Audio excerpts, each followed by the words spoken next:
আজি বহুতে সোধে লৰা মানে কি আজি মই আপোনাক বুজাম আচলতে লৰা মানে কি আজি হয়তো মোৰ শব্দবোৰ শুনি আপুনি কান্দি উঠিব হয়তো আজি আপোনাৰ দুটুপাল চকুপানী নষ্ট হ'ব পাৰে তাৰ বাবে মোক আপোনালোকে ক্ষমা কৰি দিব আপোনালোকে কয় ন লৰা মানে পাগল হয় আমিবোৰ পাগল হয় আমিবোৰে জীৱন যুদ্ধ কৰি কৰি পাগল হৈ যাওঁ কেৱল মা দেউতাক সুখী কৰিবলৈ আমি জীৱন যুদ্ধ বাৰে বাৰেই কৰো আমি যদি টকা উপাৰ্জন কৰিবই নোৱাৰো তেন্তে আমাৰ ঘৰখনতো একো সন্মান নেথাকে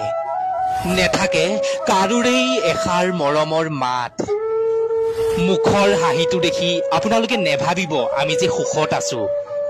আপোনালোকে ভবাৰ দৰেই কোনো এজন লৰাৰ জীৱন কেতিয়াও সুখী হ'ব নোৱাৰে